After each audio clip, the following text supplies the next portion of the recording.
বিসমিল্লাহির রহমানির রহিম। ভার্চুয়াল ক্লাসরুমের আজকের ক্লাসে আপনাদের সবাইকে স্বাগতম।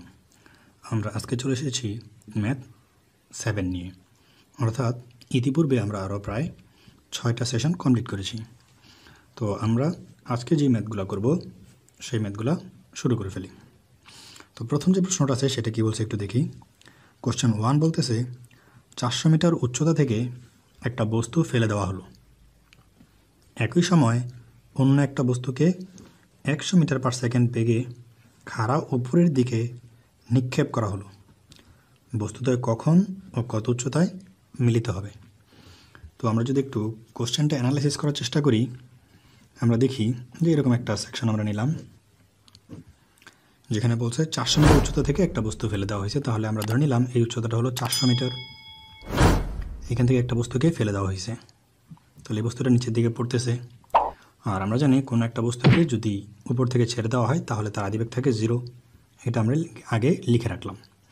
আর নামকরণ করতেছি আমাদের ম্যাথমেটিক্যাল সুবিধার জন্য। এটা ধরলাম এ বিন্দু, এটা ধরলাম বি বিন্দু। আচ্ছা, তারপর কি বলছে? একই সময় অন্য একটা বস্তুকে 100 মিটার পার সেকেন্ড বেগে খাড়া উপরের দিক নিক্ষেপ করা হলো। তাহলে আরেকটা বস্তুকে উপরের দিকে নিক্ষেপ করা হয়েছে।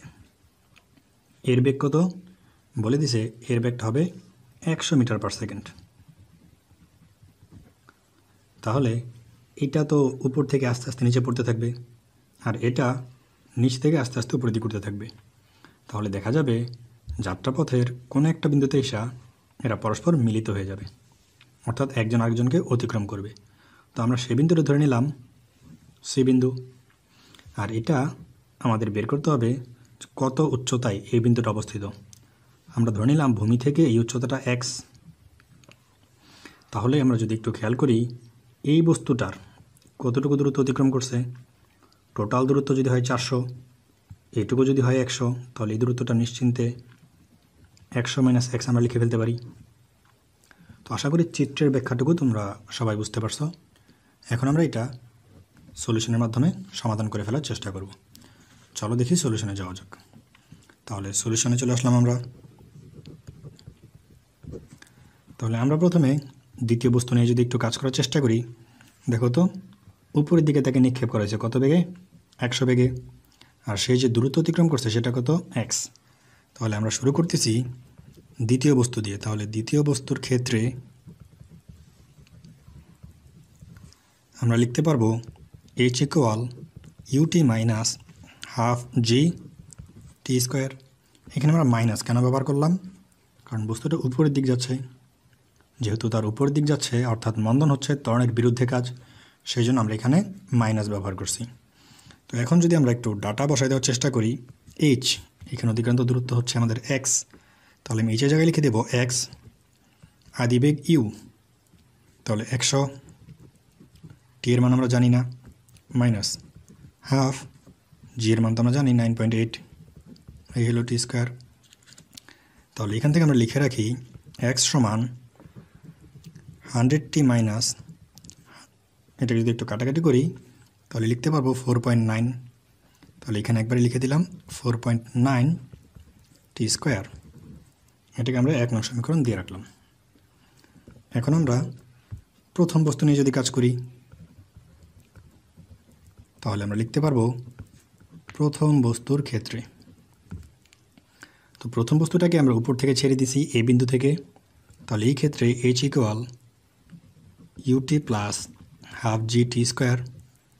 এখন আমরা কিন্তু এখানে প্লাস ব্যবহার করছি কারণ বস্তুটা উপর থেকে নিচের দিকে পড়তেছে। তো সেই সাপেক্ষে আমরা যদি এখন মান বসাই, এইখান থেকে এইখানে আসছে কতটুকু দূরত্ব অতিক্রম করবে? 400 - x। তাহলে এখানে আসবে 400 - x সমান ut। তাহলে ইউ এর মান তো এখানে 0, উপর থেকে যে বস্তুটা পড়তেছিল তার আদিবেগ 0, প্লাস হাফ ইন্টু জি এর মান আসবে আমাদের 9.8, t² তো আমরা জানি না। তাহলে এখান থেকে আসলে আমরা লিখতে পারবো 400 - x সমান 4.9 t²। তো আমরা কিন্তু এই যে 1 নংয়ে x এর মানটা বের করে রাখছিলাম, আমরা কি এখন x এর মানটা এখানে বসাই দিতে পারি না? তাহলে আমরা এখানে যদি x এর মানটা বসাই দিই আমরা কি পাই দেখি। 400 - x এর মান ছিল 100t - 4.9 টি স্কোয়ার, জাস্ট এই যে এই মানটা বসাই দিছি, আর বাকি যা ছিল তা লিখলাম। তাহলে এখন এটাকে যদি আমরা একটু ক্যালকুলেশন করি তাহলে আমরা কী পাই দেখি। 400 মাইনাস 100t মাইনাসে মাইনাসে প্লাস 4.9t স্কোয়ার সমান 4.9t স্কোয়ার। তাহলে আমি 400 রেখে বাকি সব ওই পাশে যদি পার করে দিই, 100t minus 4.9t square plus 4.9t square, তাহলে এই যেটা প্লাস আর মাইনাস কাটা চলে যাবে। তাহলে এইখান থেকে আমরা জাস্ট এই 100 যদি পাশে পার করে দিই, আমরা লিখতে পারবো t সমান 400/100 সমান 4 সেকেন্ড। তাহলে আমরা কিন্তু প্রয়োজনীয় সময়টা পেয়ে গেছি, অর্থাৎ একটা বস্তু বি থেকে সিতে যাওয়ার জন্য অথবা প্রথম বস্তুটা এ থেকে সিতে আসার জন্য কি পরিমাণ সময় প্রয়োজন সেটা আমরা ক্যালকুলেশন করে ফেলছি, 4 সেকেন্ড। তো এখন আমাদের তো বলছিল কখন ও কত উচ্চতায়, আমরা তো কখন বের করে ফেলছি। তো কত উচ্চতায় বের করার জন্য আমরা যদি আবার এইখানে চলে আসি তাহলে আমরা লিখতে পারি 1 হতে পাই, কী পাই দেখো, x সমান 100 ইন্টু টি এর মান তো আমরা পাইছি, এখন আমরা জানি 4 মাইনাস 4.9 টি স্কোয়ার, তাহলে টি এর মান আমরা জানি 4 স্কোয়ার। তাহলে এটা যদি আমরা একটু ক্যালকুলেটরে বসাই দিই আমরা দেখি কী পাই। তাহলে এখানে আসবে আমাদের 400 মাইনাস, এখানে আসবে 4.9 ইন্টু 4 স্কোয়ার, তাহলে 321.6। তাহলে আমরা এক্সের মান পাই যাব 321.6, আর এককগুলো দেওয়া আছে মিটার পার সেকেন্ড, তাহলে এটা হবে আমাদের এক্স যেহেতু দূরত্ব তাহলে মিটার। তাহলে এটা আমাদের আরেকটা অ্যান্সার। দেখো আমরা কিন্তু অঙ্কটা করে ফেলতে পারছি। আমাদের কাছে চাইছিল বস্তুদ্বয় কখন ও কত উচ্চতায় মিলিত হবে, তাহলে 4 সেকেন্ড পর মিলিত হবে ভূমি থেকে। আমরা যেহেতু এক্স ধরছি কিন্তু ভূমি থেকে, অর্থাৎ বি থেকে সি, তাহলে ভূমি থেকে 321.6 মিটার উচ্চতায় তারা পরস্পর মিলিত হবে। তো আশা করি খুব ইন্টারেস্টিং একটা অঙ্ক ছিল, তোমরা সবাই বুঝতে পারছো। তো এরপর আমরা যে ম্যাথটা করব সেটা হচ্ছে ম্যাথ 2, আজকের কোশ্চেন নাম্বার 2। আমরা একটু প্রশ্নটা পড়ে দেখি। দেখো কোশ্চেন নাম্বার 2 কি বলতেছে, দুটি ভারী বস্তু একই সাথে উপর থেকে ফেলা হলো, যার প্রথমটি 122.5 মিটার উপর থেকে এবং দ্বিতীয়টি 200 মিটার উপর থেকে। প্রথম বস্তু যখন ভূমিতে পৌঁছে তখন দ্বিতীয় বস্তুর উচ্চতা ও বেগ নির্ণয় করো। তো চলো আমরা অঙ্কটা করে ফেলার চেষ্টা করি। তো আমাদের এইখানে যেটা বলা ছিল আমরা যদি একটু চিত্রের মাধ্যমে দেখার চেষ্টা করি, আমরা এটা ধরে নিলাম ভূমি।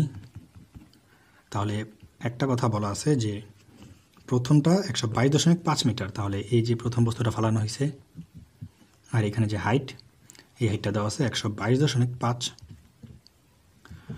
বলছে দ্বিতীয়টি 200 মিটার উপর থেকে, তাহলে আরেকটা ডিস্টেন্স নিলাম বা আরেকটা জায়গা নিলাম আমরা, দ্বিতীয় বস্তু, এটা হলো আমাদের সেই দ্বিতীয় বস্তু। তাহলে এইখান থেকে আরেকটা বস্তুকে ফেলে দেওয়া হয়েছে যেটা নিচে পড়তেছে, তাহলে এর যে হাইট সেটা বলা আছে 200,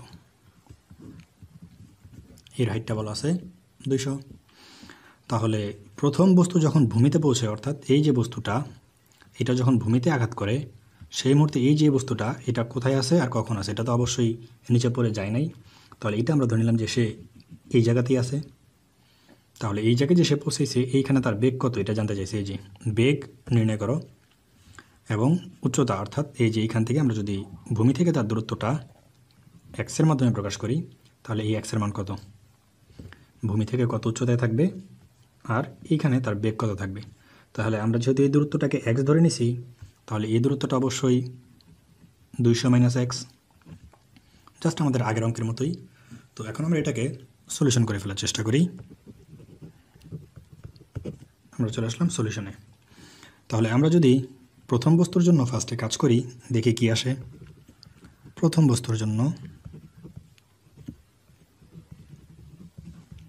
তাহলে আমরা লিখতে পারবো এইচ সমান UT plus half G T square. তাহলে এখানে প্রথম বস্তুর জন্য এইচের মান দেওয়া ছিল 122.5, যেহেতু দুইটা বস্তু উপর থেকে ছেড়ে দেওয়া হচ্ছে সেই জন্য দুইটারই আমরা আদিবেগ এখানে 0 ব্যবহার করতে পারবো, প্লাস হাফ, এখানে টি এর মান বসানো বা না বসানো একই কথা, আমাদের টোটালটা 0 হয়ে যাবে সেই জন্য আর বসাই নেই। তাহলে হাফ এখানে আসবে 9.8 ইন্টু টি স্কোয়ার, এটিটাই তো আমরা বের করবো। তাহলে এটাকে একটু ক্যালকুলেশন করলে আমরা পাবো 4.9। তাহলে আমরা আলটিমেটলি টি সমান লিখতে পারবো 122.5 ডিভাইড বাই 4.9 রুট ওভার। তো এটাকে যদি আমরা ক্যালকুলেটারে একটু বসাই দেই তাহলে আমরা পাবো কত দেখি, রুট ওভার 122.5 ডিভাইড বাই 4.9, তাহলে বরাবর 5 পেয়ে যাচ্ছি। তাহলে এখান থেকে আমরা সময় পেয়ে গেলাম 5 সেকেন্ড। তার মানে এখান থেকে আমরা যে সময়টা বের করছি সেটা হচ্ছে প্রথম বস্তুটা কোন সময় ভূমিতে আঘাত করবে। তাহলে প্রথম বস্তুটা ভূমিতে আঘাত করতে প্রয়োজনীয় সময় 5 সেকেন্ড। এখন এই 5 সেকেন্ডে বস্তুটা যে জায়গায় এসে উপস্থিত হচ্ছে সেই জায়গাটা ভূমি থেকে কত উচ্চতায় আছে এবং এইখানে বস্তুকণার বেগ কত, এটাই আমাদের বের করতে হবে। তো আমরা জাস্ট যদি তৃতীয় বস্তুর জন্য 5 সেকেন্ড পর বেগটা বের করতে পারি, সেটাই হবে আমাদের এই জায়গার বেগ। তাহলে আমরা দ্বিতীয় বস্তুর বেগটা বের করে ফেলি। আমরা লিখতে পারবো 5 সেকেন্ড পর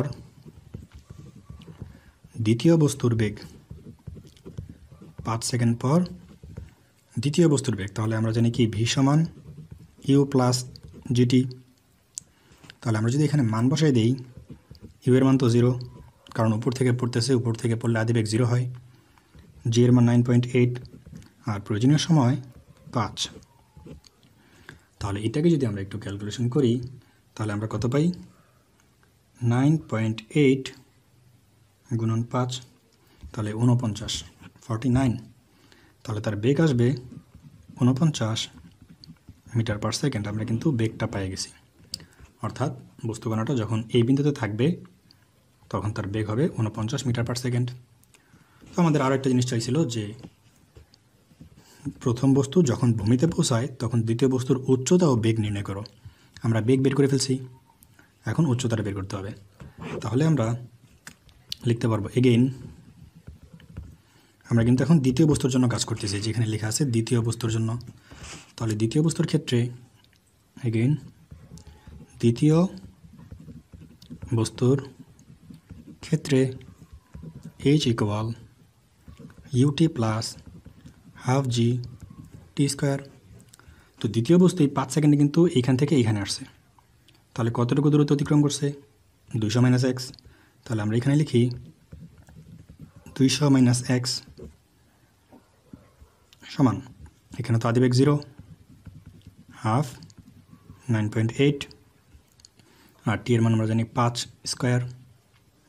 তাহলে এখান থেকে আমরা পাবো 200 মাইনাস এক্স সমান, এটাকে যদি আমরা একটু ক্যালকুলেশন করি তাহলে এখানে আছে কত, হাফ মানে 0.5 ইন্টু 9.8 ইন্টু 5 স্কোয়ার, তাহলে 122.5। আমরা লিখে ফেলি 122.5। এক্সের মানটা বের করতে হলে আমরা লিখতে পারবো এক্স যদি এই পাশে পার করে দিই তাহলে 200 মাইনাস 122.5 সমান, এটাকে যদি জাস্ট একটু ক্যালকুলেশন করি তাহলে আমাদের 122.5 তো কিছুক্ষণ আগে ক্যালকুলেশন করলাম, তাহলে আমরা জাস্ট লিখলেই হবে 200 মাইনাস অ্যান্সার, আমরা পাই যাব 77.5 মিটার। যেহেতু এটা একটা সরণ বা দূরত্ব, তাহলে আমরা সেটা পাই গেলাম। তাহলে আমাদের কাছে জানতে চাইছিল প্রথম বস্তু যখন ভূমিতে পৌঁছায় তখন দ্বিতীয় বস্তুর উচ্চতা ও বেগ। তাহলে যখন প্রথম বস্তু ভূমিতে পৌঁছাইতেছে সেই প্রয়োজনীয় সময়টা হচ্ছে 5 সেকেন্ড, আমরা বের করলাম যে এখান থেকে।